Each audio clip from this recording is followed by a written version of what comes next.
What's going on, you guys? Slim here with a new video today, and today, you guys, YCS Charlotte has ended. Our first YCS back in over 2 years. Unfortunately, your boy wasn't able to go. It was too last minute for me, but don't worry, I'll be back in action. Me and Johnny and James will be back in action in the upcoming YCS soon, but outside of that, you guys, this is the deck that won, and can't remember the last time I actually did this series. It went on hiatus, obviously, because of everything that was going on in the world, but we've now crowned our first champion of the IRL YCSs, so shout out to Elijah Green.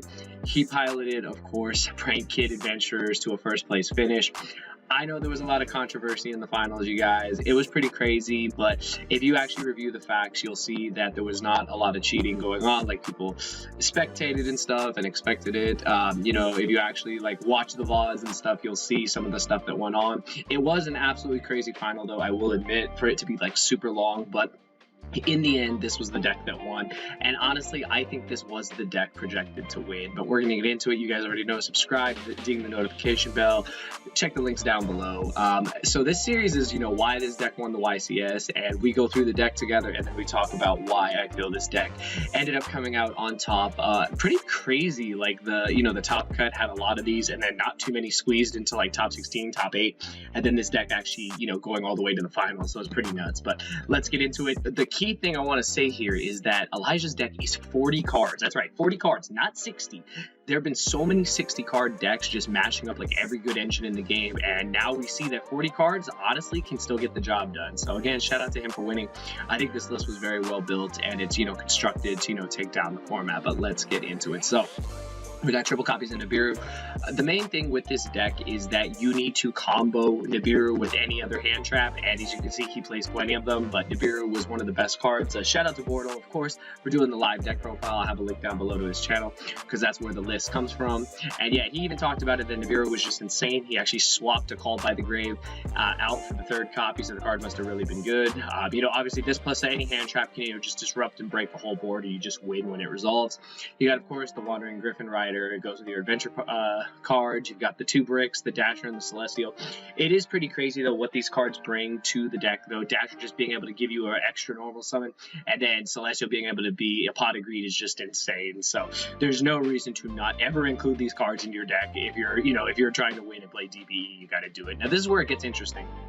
In order to play 40 cards, this was the key thing he talked about, you have to cut your prank kids down. Now, obviously, you want as many single card starters as possible. However, in order to keep the deck at 40 cards and still include everything you need, you really need to shave off some of the fat of the deck. So for that, he decided to just go with 2 of the prank kids. So there's 2 copies of Roxy's, as well as, the 2 copies of your Lamseys, you get the 2 copies of your Fansies, and the 2 copies of your Dropsies. If you notice, everything is a 2 of, including the prank kids place. It just needed to be done in order to fit everything else in the deck. For the other cards in the deck, you've got, of course, the 3 copies of the Water Enchantress. You just, obviously, for Brave cards, I don't even need to say it, these cards are absolutely broken. You build your deck to counter these cards in the format, and that's, how you survive. But if these cards resolve, the game's pretty much over, because you get the Omni Negate, just so much advantage, so it's crazy. For the rest of his hand traps, he does have 3 copies of Ash and 3 copies of Ogre. The main thing he said in his profile is you want to play hand traps that interact with the Brave cards, and that's exactly what these cards do. Being able to Ogre in the mirror and stuff like that comes up as well, and Ash is just generically good against everything in the format. Just, of course, Fusion Destinies and stuff like that, you want to be able to stop them, so you give yourself the best chance by maxing out on the good hand traps along with Nibiru to combo them in order to stop whatever it is your opponent's trying to do. But that's it for all the monsters and the hand traps. For the spells, of course, you got 3 copies of Rite of Aramesir. That's, of course, for your Brave tokens and stuff. You've got the 2 copies of Fusion Destiny. It's at 2. He hard opened this card a lot. We all saw it on stream. This card just insane, though. You do everything else, and then you slap down a Fusion Destiny and you get DPE. It's absolutely ridiculous. They played 1 copy of Foolish Burials. Foolish Burial just becomes another copy of your Brave card, so that's why you play it. If you saw, he started some of his plays with that and then was able to play from there. So yeah, Foolish Burial just gives you the added consistency of just seeing your Brave cards more. On to the rest of the spells, 3 copies of Droplet. This card is just great going second. You're not going to win every die roll. Going second, just being able to break boards with this card is insane. Being able to send whatever you need and just, lock down your opponent's whole board is just great. He even said this was mainly for Flunder too, because literally Flunder will summon the Wind Statue, have End Pen, and you can't play. So yeah, Droplet is just nuts. So Very, very solid to see it here in the main deck. And then again, since he is playing 40 cards, he's only playing one copy of Pandemonium, where like standard Prank Kids decks play multiple. He's only playing one, along with the one copy of Pranks.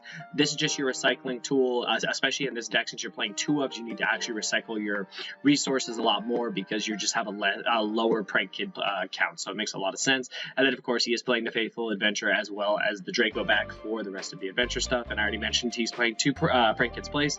Same thing for all the 2-ups as far as the Prank Kids go, and then he rounds it out with 2 copies of Impermanence with a clean 40 cards for this deck. To the extra deck, he's got, of course, 2 copies of Battle Butler. Just Regeki on your opponent is just insane.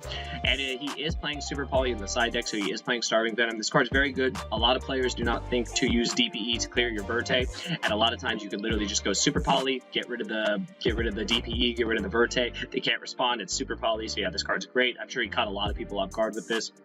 It also could come up in random matches where they leave 2 darks on the board. It always happens. Dark's like the most popular archetype, so that makes sense. You've got, of course, DPE, the All-Star. This card just wins so many games, carries so many games. I don't know what else to say. For the Prank Kid stuff, you got, of course, Rocket Ride. You've got the Weather Watcher, which we actually saw come up in the finals. You've got, of course, Access Code Talker, just to close that game if it comes up.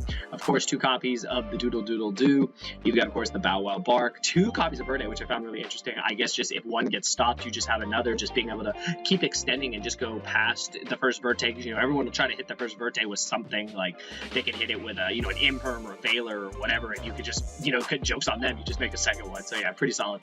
Then, of course, the one Meow Meow Mew, because it's at 1, and 2 copies of Link Spiders, you know, just to get your normal monster off the board and just, you know, play your game. But that is it for the action deck. And lastly, for his side deck, triple copies of Token Collector. This is obviously for the Mirror, Sword Soul, any deck that makes tokens, and pretty much if you're playing Brave Adventure or you're playing any kind of Brave deck, yeah, Token Collector is just the bee's knees in this deck. Plus it's a monster, so you can do combos with it, you can extend with it. So yeah, this card is just absolutely insane. Triple copies of Droll, just good against any deck that searches. Really does cripple Plunder, basically ends their turn if they don't have a way to play around it. So yeah, Droll is still insane. Triple copies of Twin Twister. This is just for the back row decks. He did play Eldritch in the finals. Shout out to the Eldritch player, Jerome. That deck was insane, and he was playing it like a god. Like, it was the finals we didn't expect. I honestly did not expect to see Eldritch in the finals, but it was awesome to see. He knocked out Raphael Nevin in top 8, and then he just kept going and going and going all the way to the finals. It was just crazy to see. And then 3 Super Poly, like I said, he has the Starving Venom in there. This is just, you know, to clear any opposing DPEs and other dark monsters the opponent may leave up, and 3 copies of Solemn Judgment when going first, just to solidify your win. Now, why did this deck win, you guys? It's the best deck. It has been projected that any kind of adventure deck that can just take full advantage of all these good engines is going to be the best deck. I think it also won because he made the most consistent build. Hate it or love it, 40 cards got him there. Not 60, not 50, not some weird number. Literally 40 cards got him there, and because of that, he was successful, and he's our YCS champion. Say what you want. You know, there's going to be people in the comments. I know you're going to say what happened in the finals. Again, that's neither here nor there. At the end of the day, this deck really is that good, and we'll continue to see this deck in the format until we get a ban list, and maybe the ban list will be soon after the YCS has taken place. But anyways, there was no other reason why this deck won. It was clearly the best deck. It was piloted very well. It was 40 cards to be consistent, and when you can play the best engines in the game, you're setting yourself up for success. But that's all I got for today, you guys. Hopefully you guys enjoyed. Be sure to smash that like button. Again, shout out to you, Bordo, for the live profile, and definitely go check it out if you guys want to hear his insight of the deck, and let me know what you guys think of Prank Kids Adventures winning the first IRL YCS of 2022, and I will see you guys in the next video. Thank you for watching.